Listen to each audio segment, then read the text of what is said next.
poucas pessoas, e isso é muito importante nós sabermos, porque para aqueles que já tiveram oportunidade de estudá-la, será um tempo de reafirmação.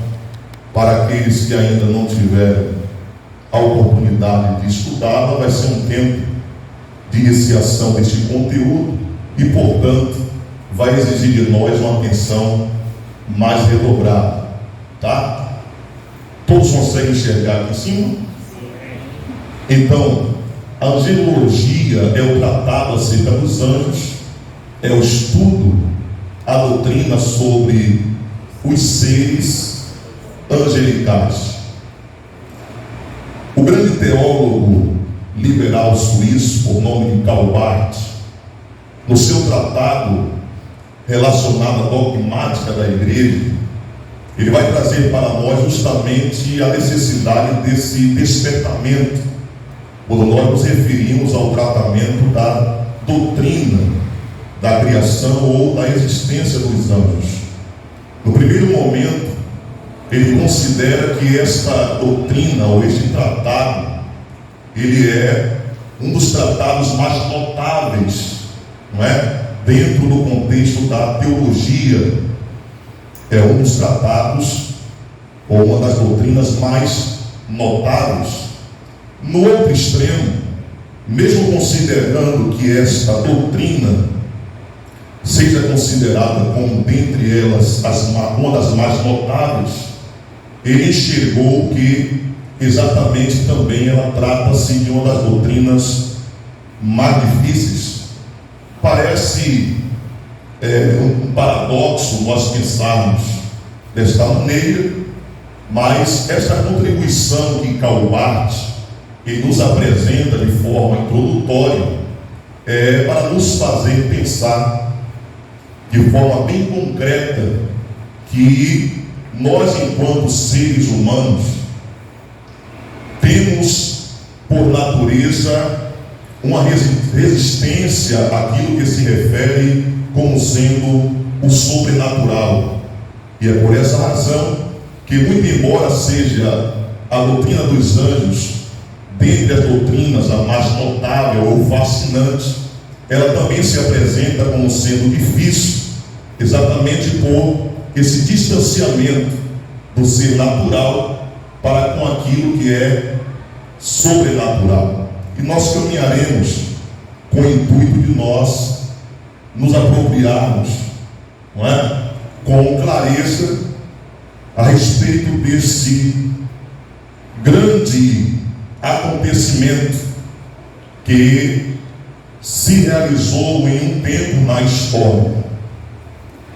Se nós perguntássemos nessa noite quem são os anjos, não é? E aqui é um momento oportuno, eu sei que não é aula de hermenêutica, mas nós teremos aqui a oportunidade também de aprendermos um pouco sobre as línguas originais, tá certo?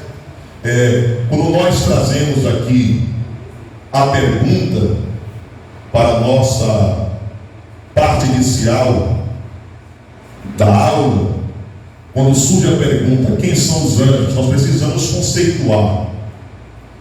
Muitos têm uma ideia inicial a respeito de quem são os anjos, mas nós precisaremos sair daqui com convicção e propriedade a respeito do conceito da afirmação de quem são os anjos. Afinal de contas, eu estou aqui dando aula para teólogos. Todos nós somos teólogos. E muito embora alguém pense que possa se abster desta verdade, de repente está equivocado. Alguém diz, não, o mais importante é eu me relacionar com Jesus e acabou. Mas todos nós, de maneira direta ou indireta, somos teólogos, porque nós estamos buscando a cada dia conhecer mais a Deus através da sua palavra. Então vamos lá. Anjo vem de uma raiz de uma expressão do hebraico malak. Diga comigo, após mim, malak. No grego, essa expressão, ela se apresenta para nós como ângelos ou ângelos. Diga comigo, ângelos. Então, se alguém perguntar sobre o conceito dos anjos no hebraico, os irmãos já estão tarimbados e vão revelar o seu conhecimento falando malak, tá? Se alguém perguntar, e como é que se apresenta a expressão anjo no grego, os irmãos poderão falar ângelos ou ângelos, tá? Então os irmãos também já terão propriedade. E o que vem a ser este ser fantástico a quem nós estamos nos detendo a aprender mais sobre eles nesta noite. Os anjos nada mais são do que mensageiros ou representantes. Teologicamente, anjos são, pois, segundo as Escrituras, uma ordem de seres sobrenaturais ou celestiais, cuja atividade é adorar a Deus e também servirem como mensageiros de Deus em favor do seu povo. E aí, toda a aula de teologia, principalmente para o crente pentecostal, ela não pode estar distanciada ou dissociada da Bíblia. Afinal de contas, a Bíblia, ela é o ponto estrutural para o nosso aprendizado. Eu trouxe aqui algumas referências se referindo à figura de mensageiros na Bíblia, só que esse texto que nós colocamos, o texto de Lucas 7, 24, Lucas 9, 52, Tiago 2, 25, esses três textos, quando eles são nos apresentados na Bíblia, traz exatamente a mesma característica dos anjos, como sendo eles mensageiros, representantes. Só que neste texto, a referência que se faz desses mensageiros é sobre a figura de mensageiros humanos, tá? É importante que nós pensemos sobre isso, porque em algum momento os irmãos poderão se deparar na Bíblia com alguma expressão relacionada a anjos. No entanto, naquele contexto especificamente, está se referindo à figura de um ser humano, tá? O que é que vai diferenciar, pastor? Exatamente a sua atenção ao texto. Quando você se debruçar sobre o texto e a partir do seu contexto irá ter a percepção ou irá verificar que de fato não está fazendo referência ao ser sobrenatural, mas sim à figura do mensageiro humano. Amém? Hebreus capítulo 1, versículo 13 e 14. Vamos ler aí? Por favor. 2, 3. E a qual dos anjos disse jamais: assenta-te à minha destra, até que eu ponha teus inimigos pelos escabelos de teus pés.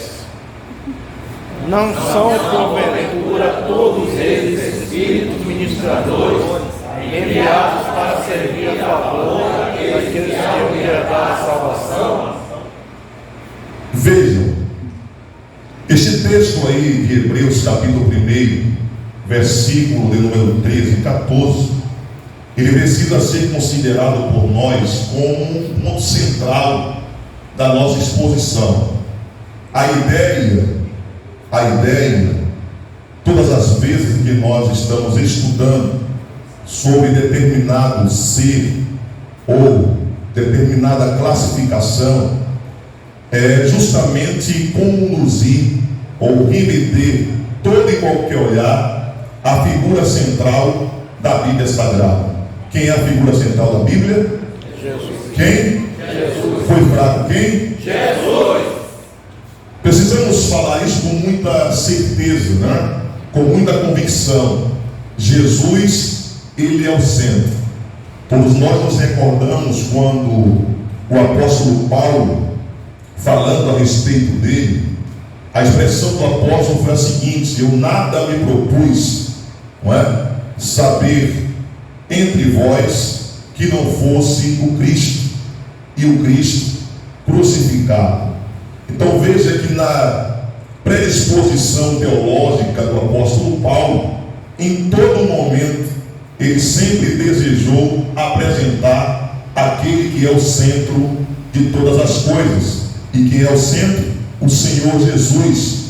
E quando nós trazemos uma tratativa, não é, a respeito dos anjos, nós precisamos considerar que de fato os anjos não podem invalidar, ou pelo menos o assunto que se relaciona aos anjos não pode invalidar a certeza que nós temos. Estamos estudando sobre os anjos, mas precisamos considerar que os anjos são inferiores à pessoa do Senhor Jesus. O versículo 14 nos aponta exatamente qual é, de forma bem clara, a função dos anjos. São ministradores de Deus, são mensageiros de Deus, representantes de Deus, e eles estão a serviço dos santos, e nós veremos isso lá na frente.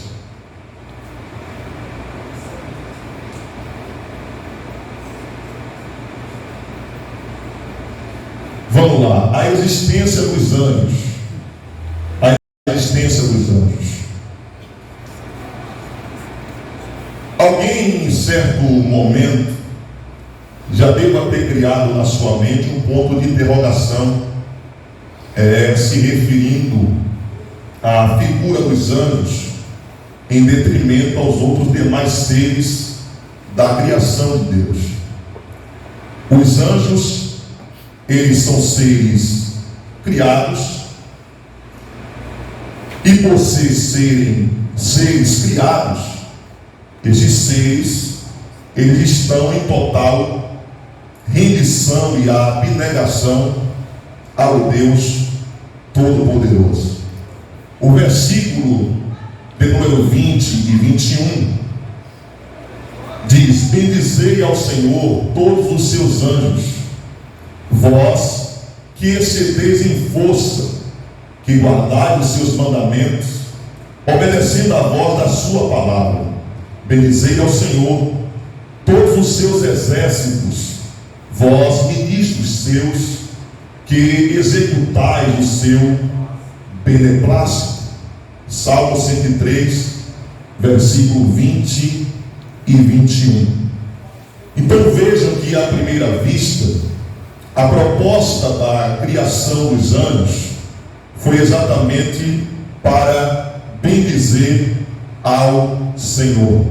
Os anjos foram criados para bendizer ao Senhor.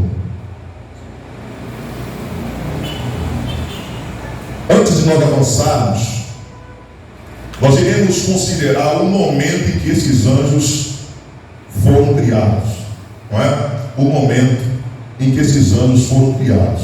Se alguém puder, Salmo de número 33, versículo 6. Salmo de número 33, versículo 6. Pode ler, por favor. Os céus, por sua palavra, se fizeram, e pelo sopro de sua boca, o exército deles. Versículo 6, não foi? Pelo sopro da sua boca foram criados o exército deles. Então, de pronto emprego, nós precisamos pensar que antes que o mundo fosse formado, os anjos já existiam. Se nós observarmos a Bíblia em Gênesis capítulo 2, nós veremos que não há nenhuma manifestação ou aparecimento dos anjos após o Senhor haver criado todas as coisas. O texto diz que o Senhor descansou depois que criou todas as coisas. E eu preciso falar, quando a Bíblia se refere nesse texto sobre o descanso de Deus, não está nos dizendo que o Senhor necessitou, de reposicionar as suas forças, de resgatar as suas energias. Essa linguagem é uma linguagem antropológica que está ali exatamente para nos fazer entender, à luz da raiz do hebraico, vai nos dizer que após Deus haver criado todas as coisas, ele parou de trabalhar na criação. Não quer dizer que o Senhor precisou pegar uma cama para deitar-se, até porque o nosso Deus é Espírito, e sobre a linguagem do profeta Isaías, ele não se cansa e não se fadiga. Tudo bem até aí? Então, no capítulo 2, nós veremos que não há uma exposição a respeito dos anjos. O Senhor os criou. Só que quando nós afirmamos em Hebreus, capítulo 1, 13 e 14, sobre o propósito inicial da criação dos anjos, que é bendizer ao Deus Supremo, de pronto emprego nós também estamos dizendo que eles surgiram a partir de um processo criativo de Deus. Deus, ele resolveu criá-los. E isso acontece justamente no momento anterior à criação. Vamos repetir comigo. O texto lá em Gênesis diz: no princípio criou Deus os céus e a terra. No princípio criou Deus os céus e a terra. Bereshit, não é?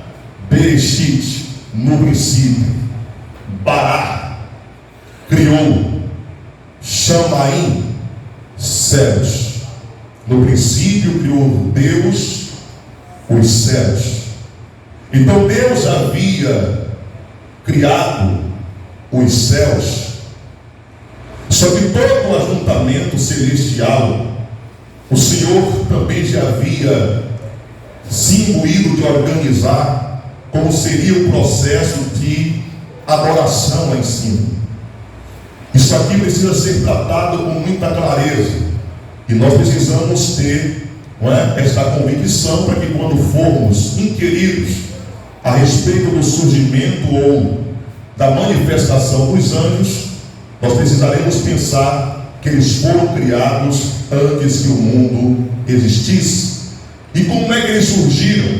A partir do verbo de ação de Deus. João, no capítulo 1, vai nos diz que no princípio era o verbo era Deus, o verbo estava com Deus desde o princípio. E o texto diz que sem ele nada do que foi feito se fez.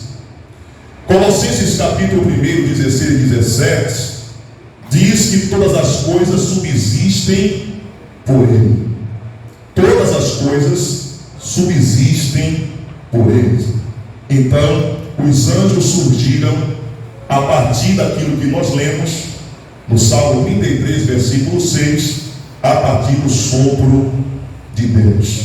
Então o Senhor desejou que eles surgissem, e o Senhor disse: haja anjos, surja Malaque, surja ângelos, surja os querubins, surjam os serafins, surja Miguel.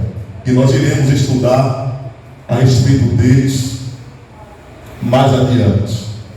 Então aqui, sobre a nossa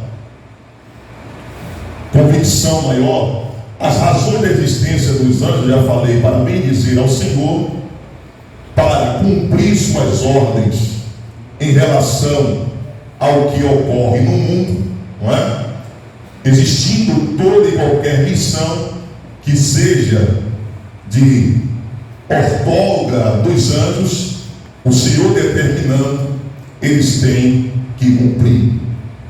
para obedecer a palavra de Deus, inclusive quanto aos seus santos na terra, tá? Para ministrar em nome de Deus em favor dos santos, para fazer o que agrada a Deus. Todas as hostes estão sob o seu comando. Todas as hostes estão sob o comando de Deus. Determinando Deus, alguma coisa será feita. E nessa noite também é um momento oportuno para você se alegrar só em saber que esses seres sobrenaturais, esses seres angelicais estão ao nosso serviço. Já é motivo de nós darmos glória ao nome do Senhor. Vamos fundamentar um pouco mais.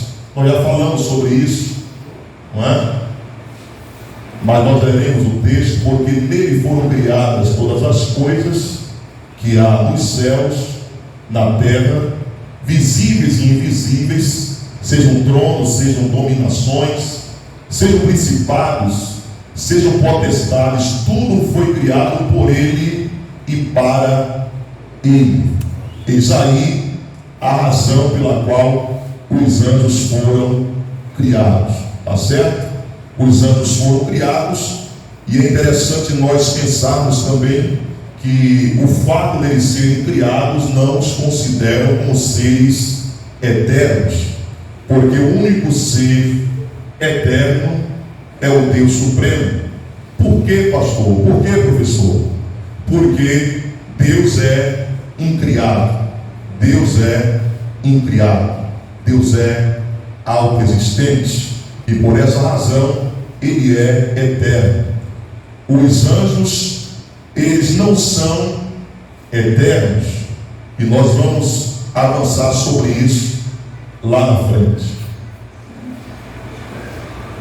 Lewis Perry Schaeffer, ele traz uma contribuição muito importante, porque se chegar na prova e se perguntar sobre a aparição dos anjos na Bíblia, na sua teologia sistemática, ele traz ali, né, o número considerável de vezes em que os anjos aparecem, tanto no período veterotestamentário, que é o período do Antigo Testamento, bem como no período neotestamentário, que é o período do Novo Testamento.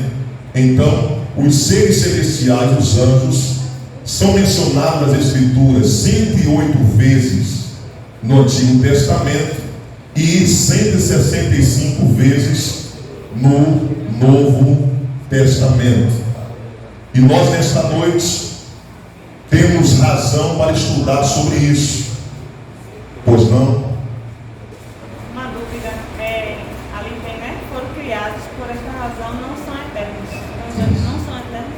Não são eternos, e explico lá na frente. Tá certo?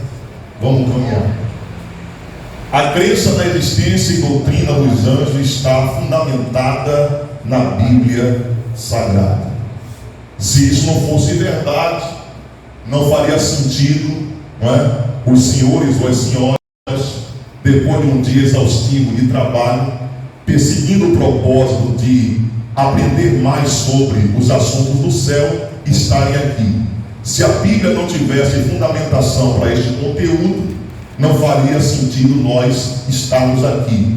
Então a crença, não é, daquilo que nós estamos propondo aqui hoje sobre a existência dos anjos está fundamentada na palavra, e eu já mostrei o número de aparições em que eles se manifestam no Antigo Testamento e também no Novo Testamento, tá? Alguém se arrisca a falar aí de forma concreta, precisa, qual foi a época que os anjos foram criados?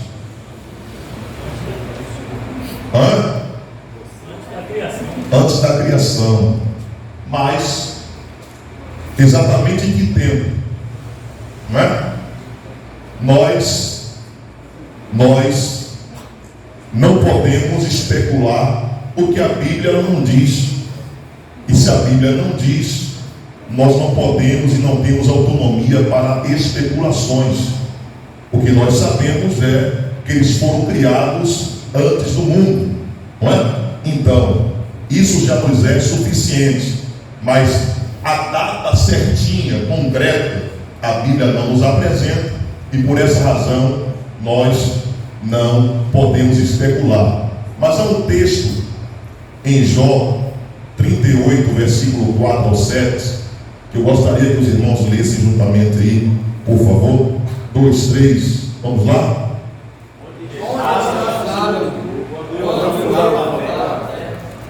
Faz-nos saber se tens inteligência. Segura. Aonde estavas tu quando eu fundei a terra? Me faça saber se é que você tem inteligência para isso. Ó que Deus terrível. Ó que Deus tremendo. 5, por favor. Quem coisa que diz, se é o que sabes, ou quem é Deus porque é o papel. Continue, por favor.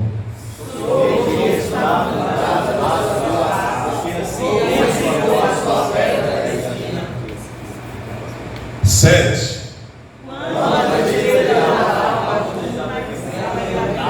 Vamos repetir esse 7 aí? 2, 3. Quando as estrelas da alva juntas alegremente cantavam, e todos os filhos de Deus jubilavam. Aonde estávamos nós? Essa expressão filho de Deus faz referência exatamente à figura dos seres angelicais. Então aí uma demonstração de que de fato eles surgiram, não é? Exatamente antes que o mundo fosse criado, tá certo? Sobre a natureza dos anjos, eles são criaturas. Isso aí é bom que nós guardemos, tá? O Salmo 148, versículo 2 e 3, 4, 5, diz: louvai-o todos os seus anjos, louvai-o todos os seus exércitos. Essa expressão exército também se refere à multidão ou grande ajuntamento de anjos. Louvai-o sol e lua, louvai-o todas as estrelas luzentes, louvai os céus dos céus e as águas que estão sobre os céus. Louvem o nome do Senhor, pois mandou e logo foram criados. Então aí está mais uma vez a expressão de Deus nos afirmando que os seres angelicais são obras, não é, das suas próprias mãos.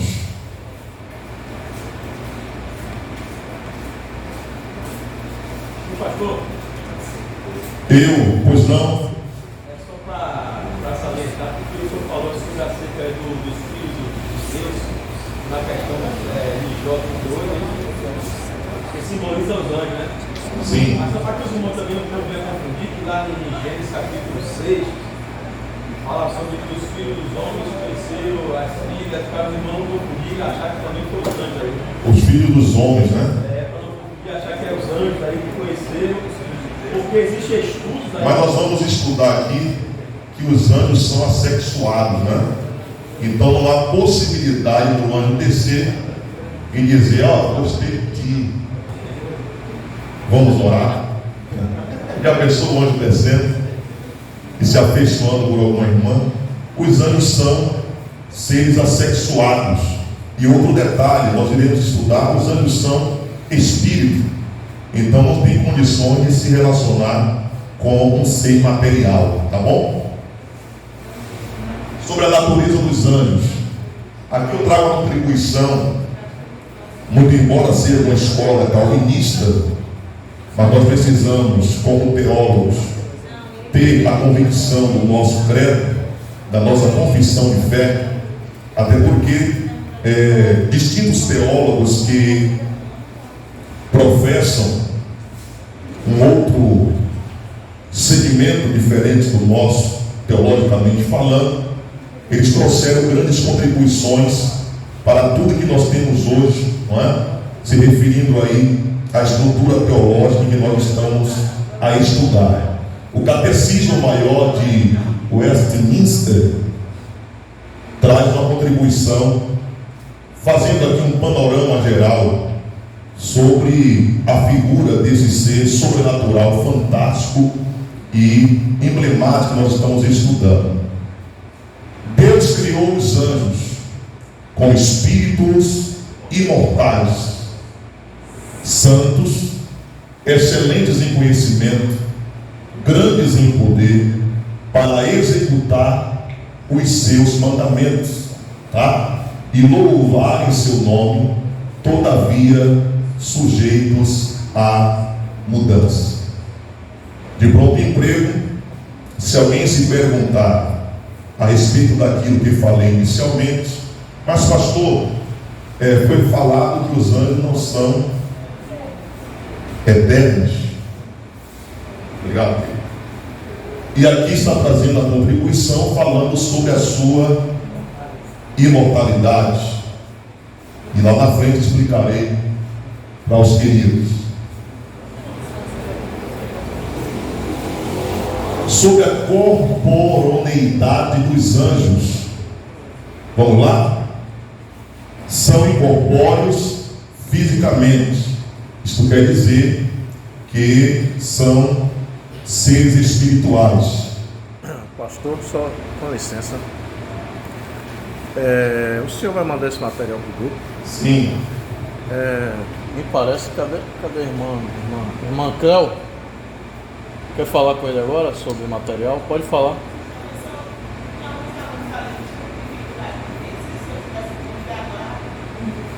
Para enviar para o grupo.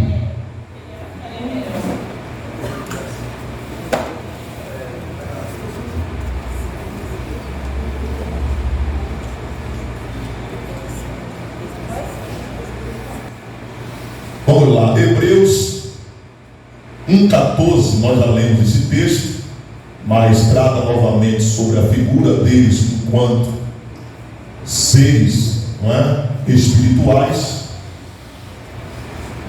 Efésios 6,12, quando o texto diz que a nossa luta não é contra a carne nem o sangue, mas sim contra os principados, né? Potestades, hostes espirituais da maldade, não é?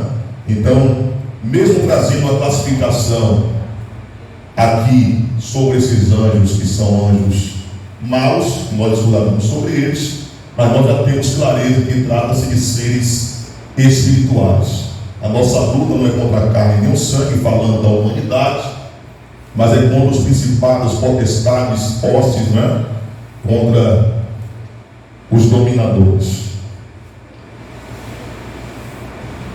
Lucas 24, 39, quem pode ler aí rapidamente? Lucas 24, 39.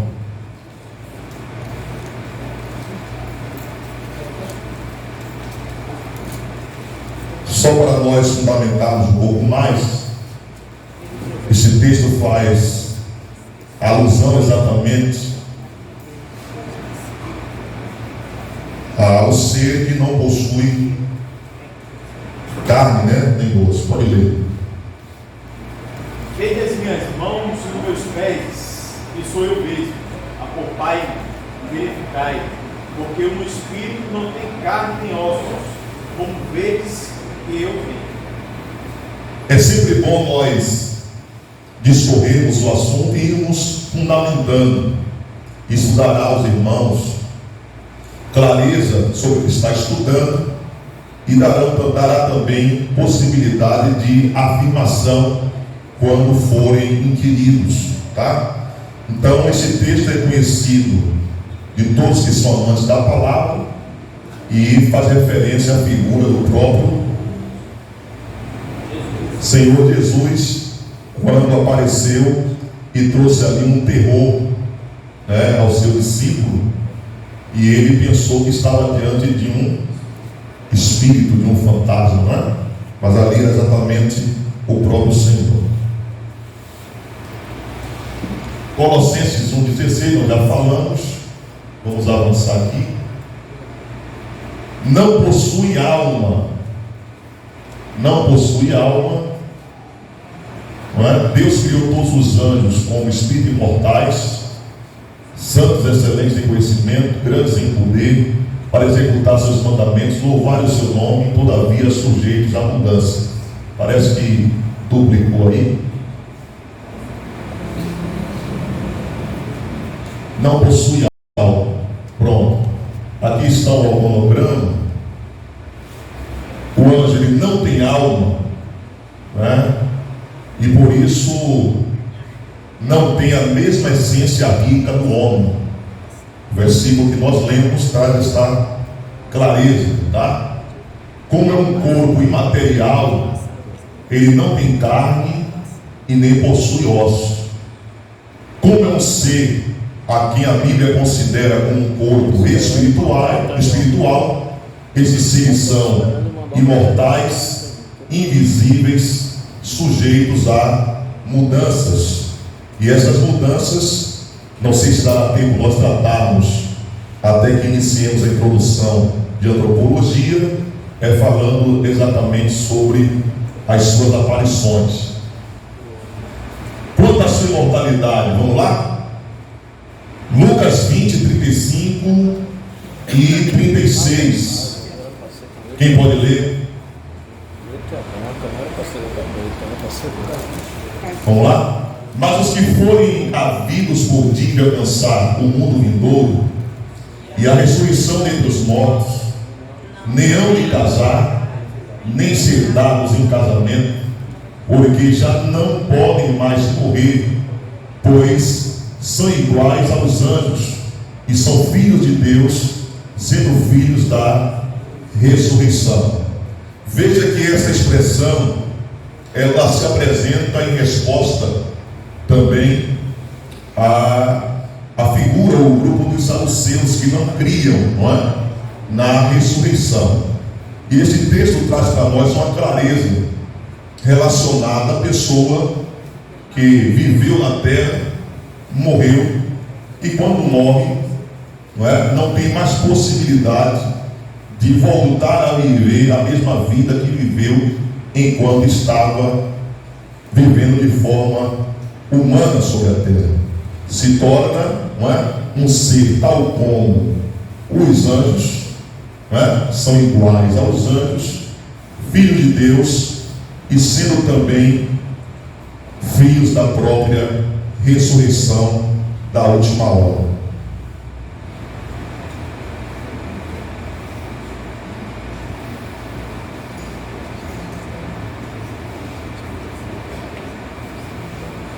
São numerosos. Mateus 26, 53, Salmo 68, 17 diz: os carros de Deus são 20 milhares, milhares de milhares. O Senhor está entre eles, como em sinal no lugar santo. Carros de Deus são 20 milhares, milhares de milhares. 26, 53 de Mateus diz: ou pensas tu que eu não poderia agora orar a meu Pai, e que Ele não me daria mais de 12 legião de anjos? Hebreus 12, 22 diz: mas chegaste ao monte Sião, e à cidade do Deus vivo, a Jerusalém celestial, e aos muitos milhares de anjos. Se perguntarmos também quantos anjos possuem no céu, ou existem no céu, não podemos considerar, não é? Bilhões de bilhões, milhares de milhares, trilhões de trilhões. Se nós formos ali na estrutura escriturística de Apocalipse, nós veremos muitas aparições de anjos, não é? A serviço de Deus, e não há como considerar um quantitativo. E outro detalhe: os anjos, eles não são feitos tal como os seres humanos. Os seres humanos, eles têm esse potencial de reprodução, que é a figura do homem com a mulher, e Deus nos capacitou, não é? São dotados de possibilidade para reprodução. Os anjos não necessitam deste processo, porque o Senhor já fez a quantidade ideal que Ele achou por bem fazer, tá? E como eu já expliquei, não existe essa possibilidade de ajuntarem-se para esta reprodução, já está no quantitativo ideal que Deus determinou, tá? Esse texto aí de Mateus 26, 53 é justamente o momento anterior à traição de Judas, e aí já estavam todos posicionados para pegarem Jesus, para levá-lo para o processo tanto de julgamento como de crucificação. Então Pedro pegou a espada, né? A espada para querer deter este processo, só que Deus já havia deliberado todas as coisas, e a orientação de Jesus foi: coloca a sua espada na bainha, ou você acha que eu não tenho poder, se eu quiser agora mandar descer 12 legiões de anjos para poder combater e destruir esses opositores? Você pensa que eu não tenho poder para isso? Essa expressão legião é uma expressão romana, não é? Trata-se das fileiras dos exércitos. Uma legião possui 6.100 soldados, por assim dizer, e Jesus ele foi um tanto caprichoso na sua fala. Eu vou trazer 12.000 legiões. Isso quer dizer que trata-se aí de, no mínimo, 72.000 anjos, não é? 73.200. Isso. Você está bom de matemática. 72 para cima, pronto, certo? Então vejam que não há como considerar o quantitativo existencial desses anjos, porque nós sabemos que são seres numerosos e que estão ao nosso serviço.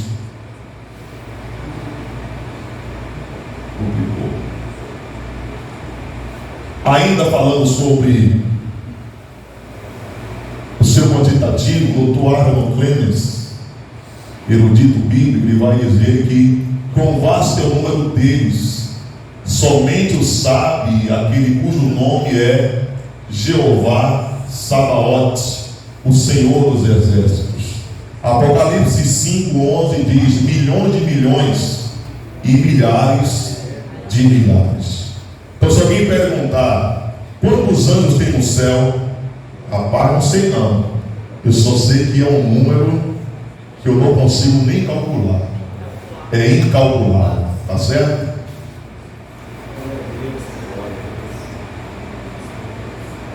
São dotados de personalidade e inteligência. Personalidade e inteligência. Vamos ver aí essa capacitação especial que Deus usou para o povo. São seres pessoais. Lucas 1:19, o texto diz: eu sou Gabriel e assisto diante de Deus. Então veja que este texto de Lucas nos dá uma clareza para considerarmos que os anjos são seres pessoais e relacionáveis, não é? O texto diz que eles assistem, estão diante de Deus, se relacionam com Deus. Esses seres também são emotivos. Jó 38:7 fala aí do momento de alegria, em que eles cantaram alegremente, né? Os filhos de Deus jubilavam. Isto fala que de fato os anjos são seres emotivos, são seres emotivos. Quanto ainda à sua personalidade e inteligência, esses seres possuem inestimável conhecimento e sabedoria. 2 Samuel 14:20 diz: para mudar o aspecto deste caso, foi que teu servo Joabe fez isto, porém sábio é meu Senhor, conforme a sabedoria de um anjo de Deus para entender tudo que há na terra. Um caso problemático se instalou, não é? E os servos consideraram a sabedoria que estava em Joabe tal como a sabedoria que os anjos possuem. Então esse texto nos mostra com clareza que eles são dotados de inteligência. E aqui é interessante porque esta afirmação também nos dará um pano de fundo para a nossa próxima aula, quando ainda falamos sobre personalidade e inteligência. Esses seres têm vontade própria e poder de decisão. Como caíste desde o céu, ó Lúcifer, filho da alva, como foste cortado por terra, tu que debilitavas as nações. Debilitares as nações. Debilitares as nações. Não, debilitavas. E tu dizias teu coração: eu subirei ao céu, acima das estrelas de Deus, exaltarei meu trono e no monte da congregação me assentarei ao lado do norte. Subirei sobre as alturas das nuvens e serei semelhante ao Altíssimo. Isaías 14, 12 e 14, tá? Então vejam que se tem algo fantástico que Deus resolveu criar, foi o livre-arbítrio. E isso não foi diferente com os anjos. O Senhor os criou, mas deu a eles livre-arbítrio para as suas decisões no que se refere à sua personalidade. Tanto é verdade que, sob a linguagem do profeta messiânico Isaías, nos dá exatamente a revelação de algo que aconteceu, que se fosse por um instinto, dominado, totalmente dominado, isso não aconteceria. Mas como Deus dotou os anjos de livre-arbítrio, então Lúcifer, que era conhecida como a estrela da alva, tomou a decisão de se insurgir contra Deus. Mas sobre isso nós iremos abordar. É só para nós termos aqui uma clareza que eles têm vontade própria e poder de decisão, muito embora estejam sob a rendição a Deus, sob a determinação de Deus, sob a ordenança de Deus. Eles têm vontade própria e têm poder de decisão, tal como nós estamos rendidos a Deus, decidimos nos render ao seu propósito, não é? Nós temos no coração o desejo e a convicção de obedecer a sua palavra, mas o Senhor não nos priva da nossa escolha. Ele nos deu o livre-arbítrio para nós decidirmos, tal como os anjos. São poderosos. A letra ficou pequena aí, né? São poderosos. Salmo de número 103, versículo 20. Bendizei ao Senhor todos os seus anjos, vós que as excedeis em força, que guardais seus mandamentos, obedecendo a sua palavra. Vós que excedeis em força. Então os anjos, eles receberam também esta fortaleza dada por Deus, são poderosos, são fortes para realizar tudo aquilo que o Senhor determinar. São seres sobre-humanos e superiores aos homens. 2 Pedro 2,11. Enquanto os anjos, sendo maiores em força e poder, não pronunciam contra ele juízo blasfemo diante do Senhor. Sendo maiores em força sendo maiores em poder, mas não têm, mesmo sendo poderosos, não têm autonomia de estabelecer juízo ou sentença sobre os seres humanos. Amém, querido? Tudo bem até aí? Amém.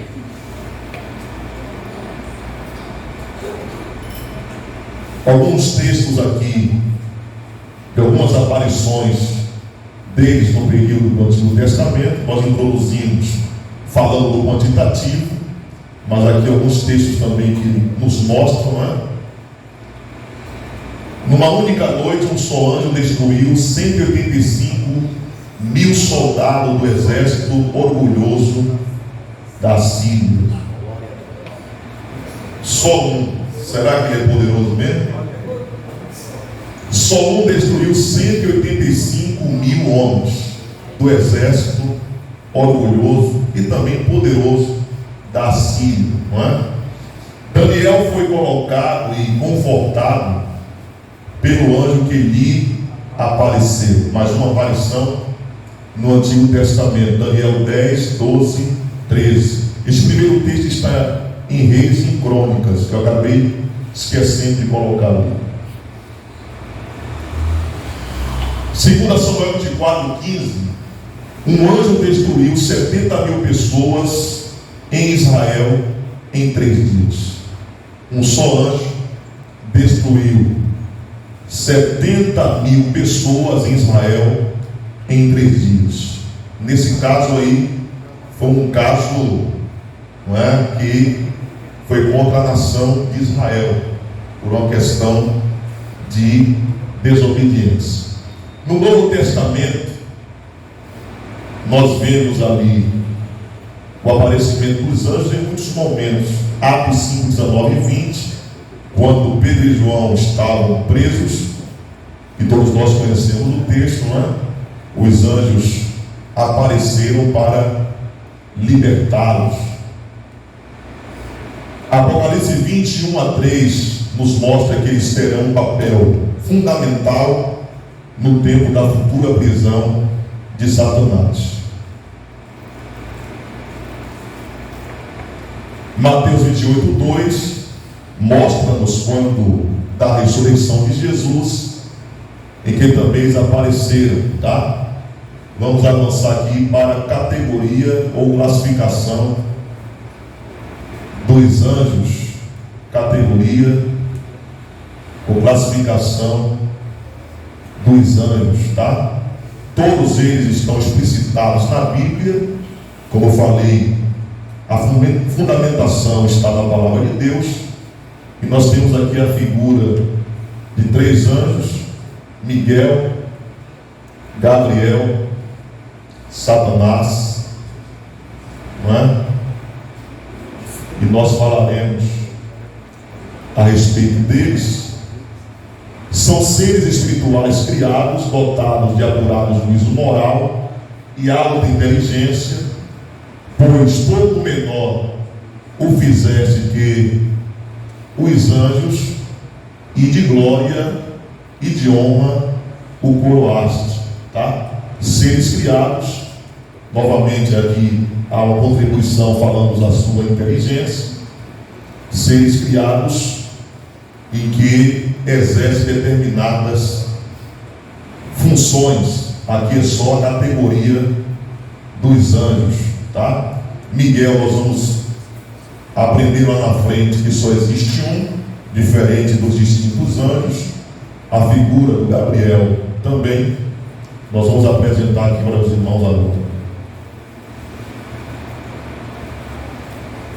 Da sua classificação, se perguntar quem é Gabriel, não é? Quando a Bíblia fala de Gabriel, está se referindo a quem? Gabriel, o seu nome, a etimologia do seu nome é homem de Deus ou herói de Deus, e ele é conhecido como o poderoso, tá? O poderoso. Miguel, aqui se referindo a Miguel, está um texto em Judas 1:9 que diz: mas o arcanjo Miguel, quando contendia com o diabo e disputava a respeito do corpo de Moisés, não ousou pronunciar juízo de maldição contra ele, mas disse: o Senhor te repreende. Então, mais uma vez aqui mostra que ele não tem autonomia quanto ao estabelecimento do juízo, que eles executam aquilo que Deus delibera. Mas o nome Miguel nos traz aqui uma atenção maior, dado ao seu significado. Miguel é quem é como Deus. Quem é como Deus, ou quem é semelhante a Deus. A Bíblia não diz, mas eu estou falando aqui para teólogos, não é? E há uma teoria que nos traz uma contribuição, dizendo que a expressão desse nome ou significado se dá exatamente no momento da grande peleja que aconteceu nos céus. Era como se Miguel estivesse arrogando para si o direito de questionar: quem pode se assemelhar a Deus? Não é? Quem pode se comparar ao Deus Supremo? E é por essa razão que alguns consideram que o seu nome seja esse, tá? Aí fala sobre o seu posicionamento de obediência a Deus. Não entendi. Aí fala do posicionamento de Miguel em obediência a Deus. O Miguel, não só o Miguel, todos eles nós pontuamos aqui que nada fazem se não for por deliberação de Deus. Muito embora sejam poderosos, eles não conseguirão executar nada se não for por predisposição divina. O pastor também já ouviu outra teoria que Miguel, esse nome, o significado do nome é justamente para ser antagonista à intenção do Lúcifer, que queria ser semelhante a Deus. Exatamente. Então seria tipo uma resposta de Deus contra Lúcifer, para dizer que tem um ser que reconhece, né, quem é como Deus, né? Então foi justamente para ir de encontro a ele. Justamente o que nós pontuamos, dado ao processo, né, da grande peleja que ocorreu no céu, da rebelião, e nós devemos apontar sobre isso mais na frente, tratando especificamente de Lúcifer. A figura do Miguel tem essa teoria, não é? Tem essa teoria. E se nós analisarmos com clareza, tem uma razão de ser, tem um sentido, tá? Como não é nada prejudicial ao que se refere ao contexto bíblico, então, se é uma teoria, se assemelha, podemos pensar assim também, tá?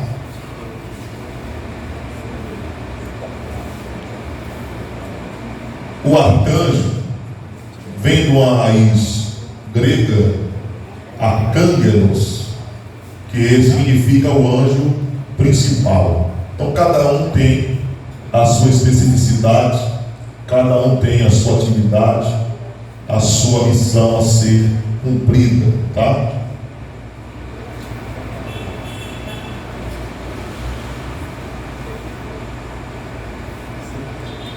Aqui os querubins, que no hebraico é querub, guardar, cobrir.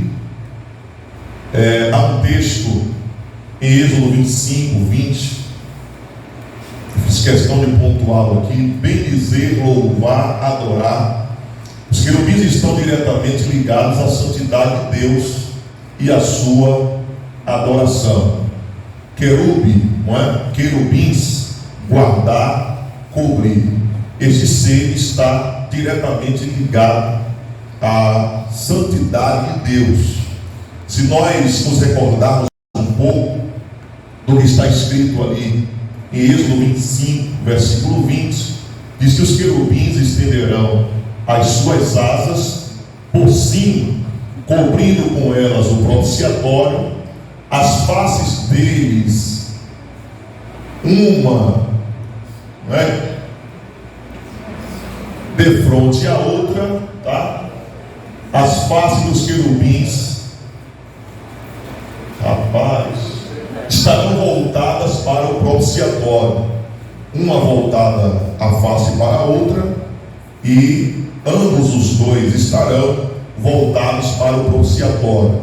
E se nós lembrarmos, dentro da estrutura do tabernáculo, o propiciatório estava exatamente sob a arca da aliança, é como se fosse a tampa da arca da aliança, e esta tampa revestida de ouro, em uma extremidade estava a figura de um querubim com as suas asas projetadas na frente e a sua face projetada ao outro querubim, e na outra extremidade da mesma maneira.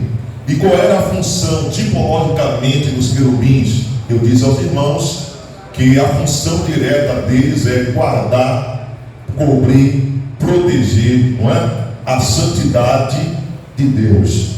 A arca simboliza o quê? O que, irmãos? A presença de Deus, não é? Tipologicamente, a presença de Deus.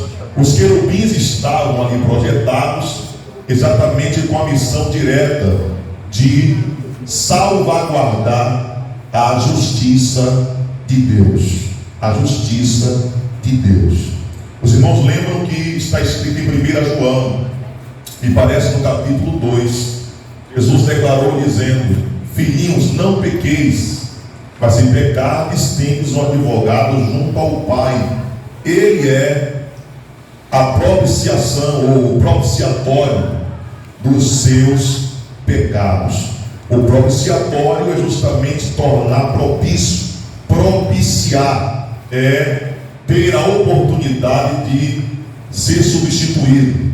É quando, considerando que está escrito que as nossas justiças, por assim dizer, não passam de trapo de imundícia, é exatamente aí que Cristo, sendo o propiciatório, ele substitui toda a nossa imundícia, né? Toda a nossa justiça suja pela justiça divina que é do Deus Supremo. E os querubins têm essa missão de proteger, salvaguardar a justiça de Deus. E é por isso que não tem possibilidade alguma de alguém que está vivendo em pecado dizer que tem comunhão com Deus da justiça. Amém, queridos? Preciso correr aqui.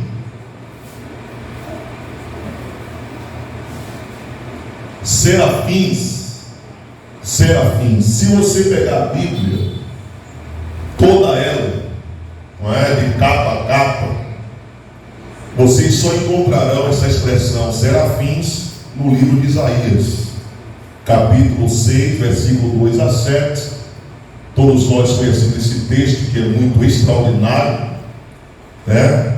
Da visão que Isaías tem do Senhor assentado no alto sublime trono, e ele vê a figura dos serafins voando, levando as brasas do altar. Saraf do hebraico, seres ardentes, não é? Um flamejante amor a Deus. Um flamejante amor a Deus. Esses serafins, eles têm a missão aí de exercer também, tipologicamente, por assim dizer, este processo de introdução da purificação, tá?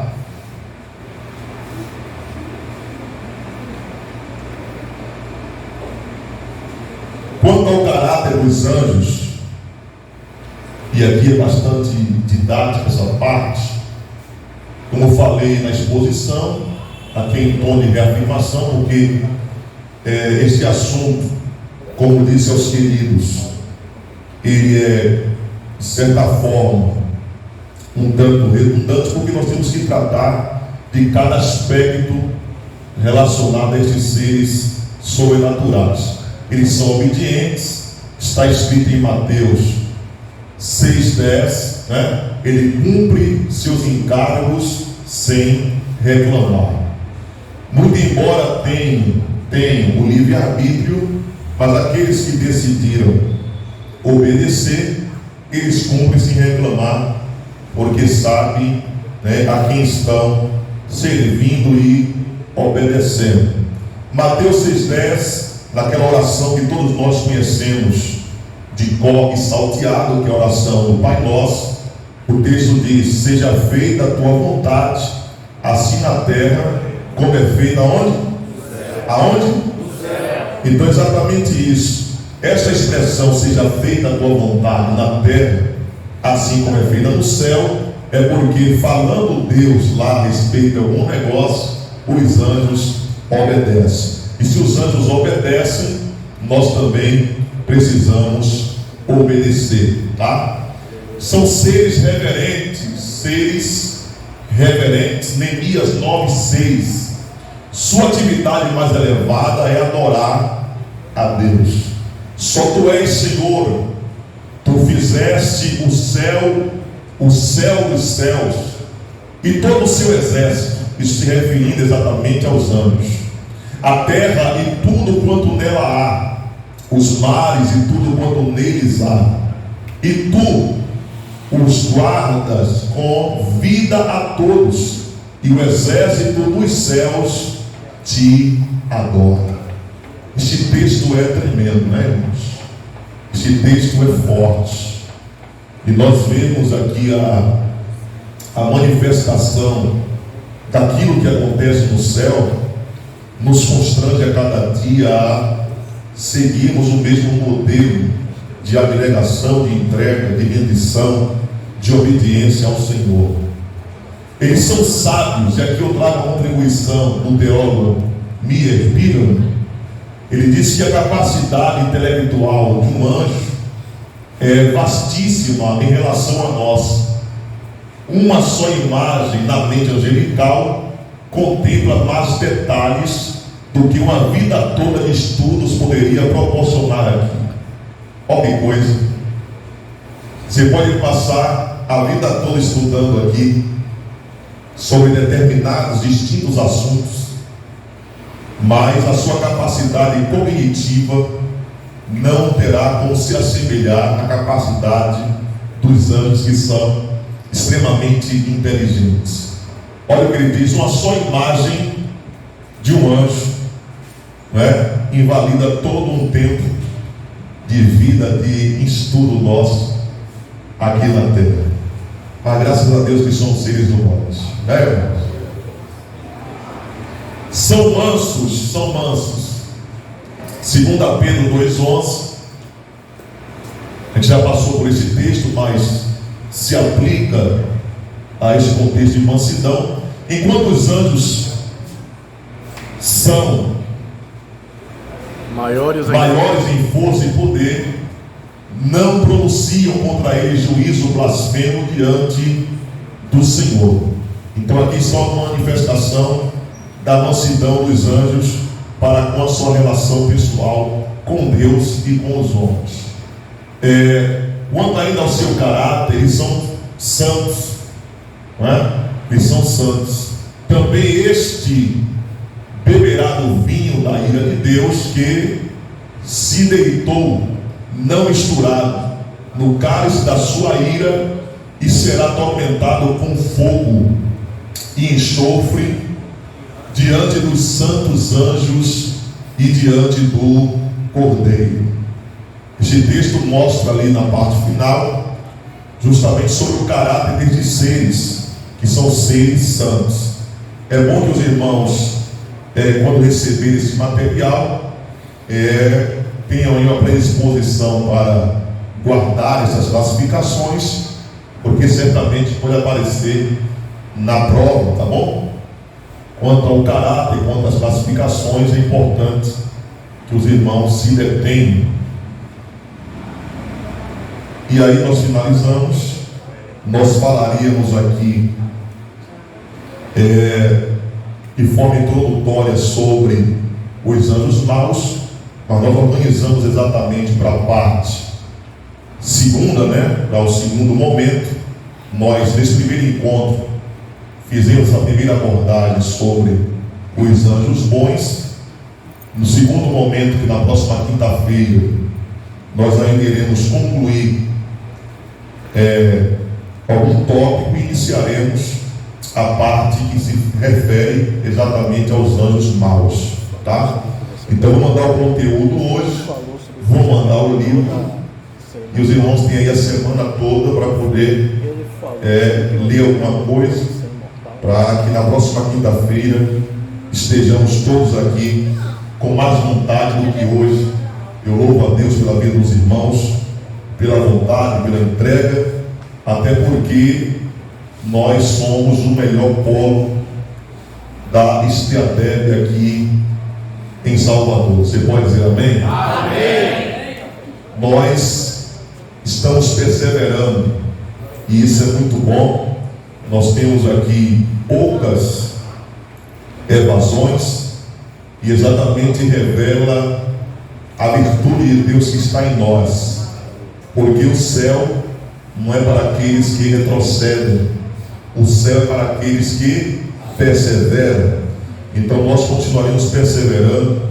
Logo esta primeira fase vai passar, e como sabia que necessitaria desse instante, eu trago também uma boa notícia para os irmãos.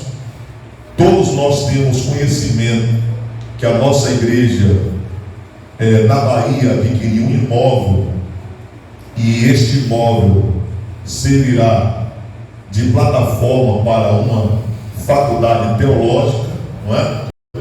E não só a faculdade, mas também o projeto é estender esse ensino para o ensino médio e também, se der, para o fundamental. Isso aí é muito significativo, porque dentro da nossa confissão de fé, nós estávamos carentes, não tínhamos uma escola em que pudesse direcionar os nossos filhos para este tempo de aprendizado, de maneira que tivéssemos uma confiança maior na proteção da sua inocência, tá? Hoje nós vemos nas escolas que é uma grande necessidade que nós temos e estamos acompanhando os nossos filhos, porque afinal de contas vários conteúdos que estão sendo aplicados e abordados por lá está totalmente dissociado daquilo que nós professamos e daquilo que nós cremos. E a boa notícia que eu trago é que todos os irmãos que estão fazendo este curso, esse curso básico, já será considerado um trampolim, não é? Um trampolim ou uma base para aqueles que queiram se matricular na faculdade. Se fosse diferente disso, os irmãos não conseguiriam entrar diretamente para o curso teológico que vai se iniciar ali por conta de algumas exigências do MEC. Mas como os irmãos já iniciaram aqui este processo, é muito gratificante poder dar-lhes esta boa notícia.